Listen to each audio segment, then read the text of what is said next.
आज हम पढ़ेंगे परमाणु का लेक्चर नंबर 20।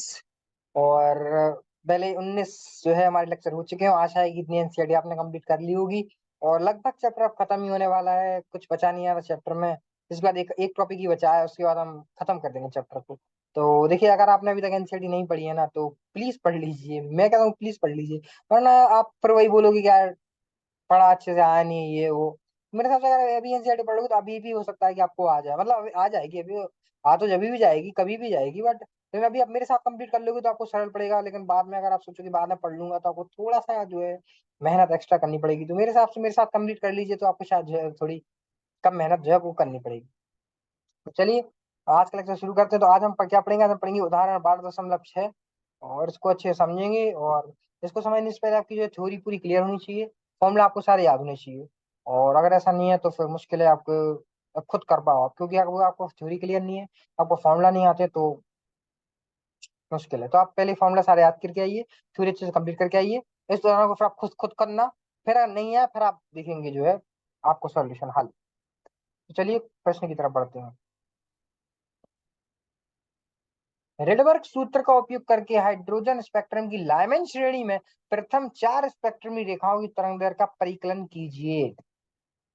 हम्म, सबसे पहले मुझे ये बताइए, रेडबर्ग का सूत्र क्या होता है? रेडबर्ग का सूत्र होता है, और रुकिए जरा।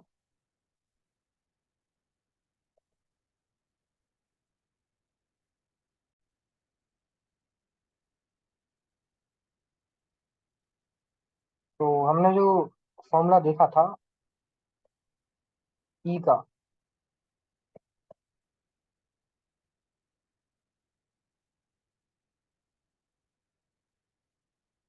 वो हमने देखा था, रुकिए जरा।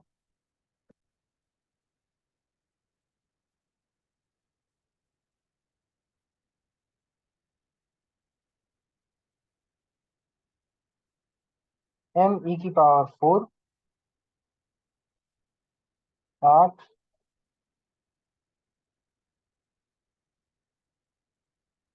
Epsilon not square H square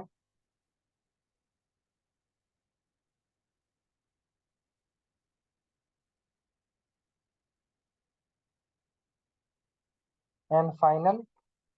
वही फाइनल है।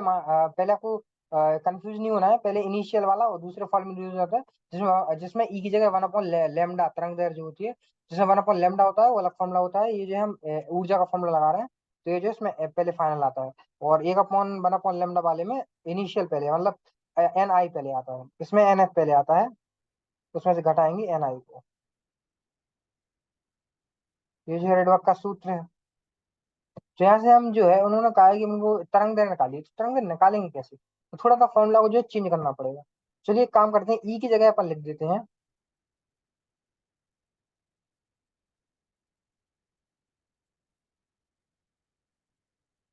एच गुड़े वी।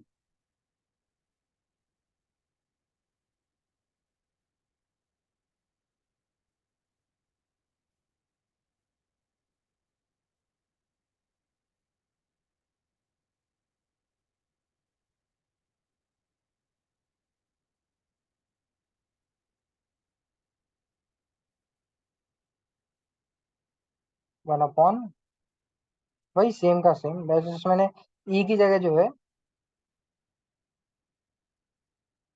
क्या रखा, एच गुणे वी। बाकी पूरा सेम। अब क्या करते हैं कि अब हमें पता है वी की वैल्यू क्या होती है। वी की वैल्यू होती है एच बटा सी, तो सॉरी सी बटा, क्या बोला हूँ मैं, वी की वैल्यू होती है सी बटा lambda.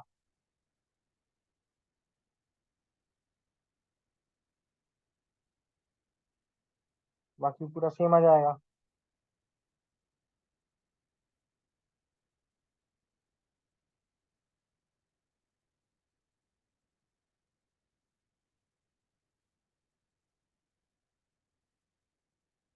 8 epsilon not square H square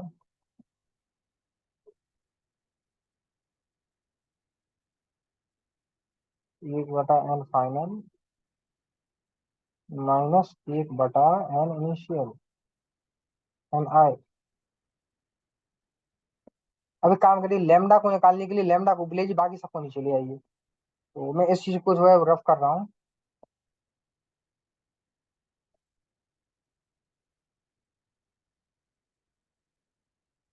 चलिए,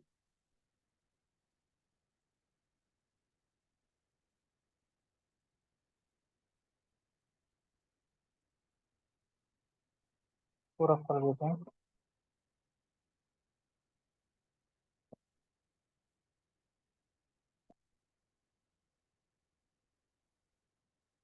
तो ये अरे,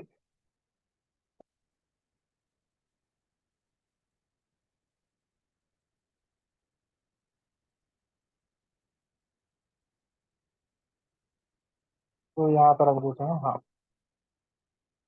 अब उसको थोड़ा सा छोटा कर पाए अगर तो जगह जाना चाहिए पड़ेगी।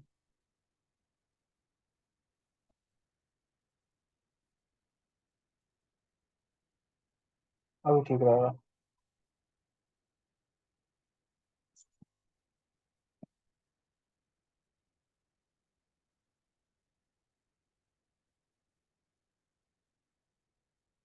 थोड़ा सा, हाँ अब ठीक है।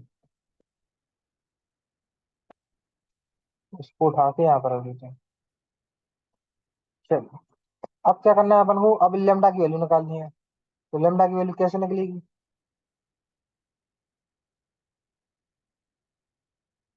लेमडा को इधर, बाकी सबको इधर नीचे ले आते हैं।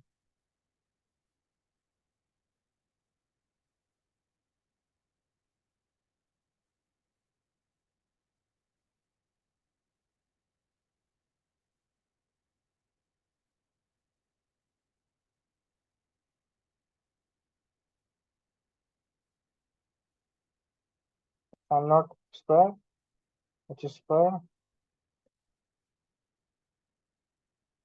बड़ा 1/ns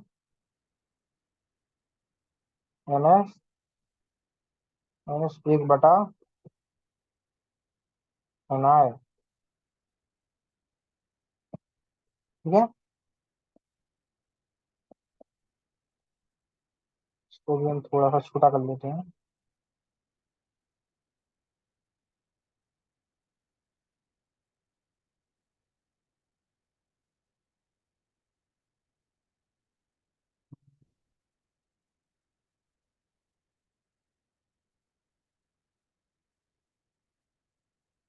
चलिए, इसको उठा के रख देते हैं यहाँ पे।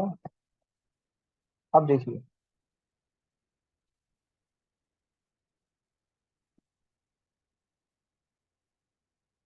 अब क्या करना है कि इसको जो है ऊपर ले जाते हैं।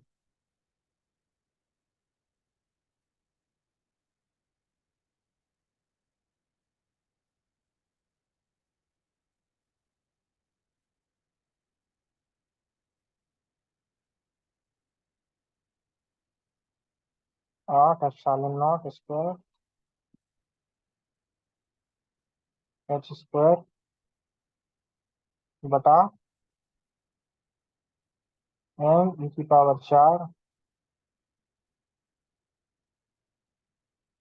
1/ns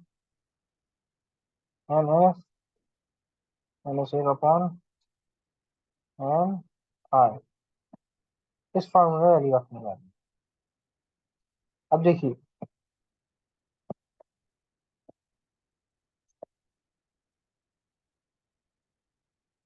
दिक्कत ये है कि अब जिसने ये पढ़ लिया कि लाइमैन श्रेणी की प्रथम चार स्पेक्ट्रम रेखाओं की तरंग दैर्ध्य परिकलन कीजिए।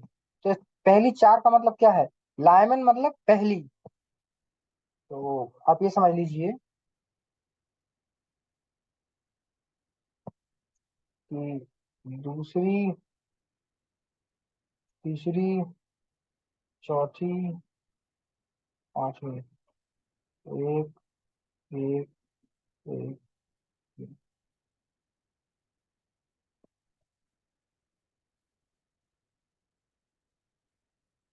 जब 2 से 1 पे आएगा, 3 से 1 पे आएगा, 4 से 1 पे आएगा, और 5 से 1 पे आएगा। अब देखिए, ये वाली जो है,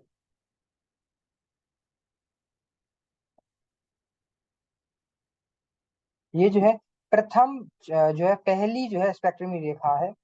ये जो है दूसरी स्पेक्ट्रम रेखा है। इसमें जो है 3 से 1 है।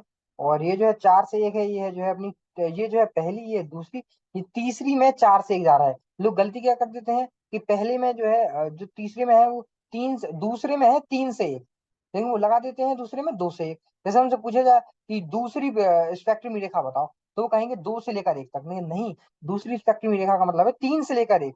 अब खुद देख लीजिए, पहली क्या है 2 से लेकर 1, दूसरी क्या है 3 से लेकर 1, तीसरी क्या है 4 से लेकर 1। इसको आप तो याद रखिए। चौथी क्या है 5 से लेकर 1। बस इसको, आप बस को याद रखना है, बस हो गया आपका क्वेश्चन। जब देखिए एनसीईआरटी में जो हल दिया है उसको देखते हैं। निरपेक्ष सूत्र इस प्रकार का होता है, जो मैंने आपको ऑलरेडी बता दिया है। और लाइमैन श्रेणी की प्रथम 4 रेखाओं की तरंग दैर्घ्य एन जो है पहले एन आई 2 3 4 5 होगा, फाइनल जो है 1 होगा, मतलब 2 से 1 पर आएंगे और 3 से 1 पर आएंगे, 4 से 1 पर आएंगे, तो उसके संक्रमण के तदनुरूपी होते हैं। हम जानते हैं कि ये जो है फॉर्मूला, ये जो है ई जो है अपन को 13.6 ई भी दिया होता है। और इसको जो है जब जूल में कन्वर्ट किया तो ये गुणा किया होगा इसका, बताता हूँ।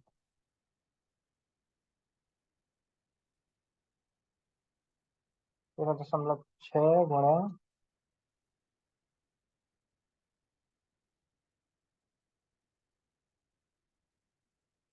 1.6 गुणा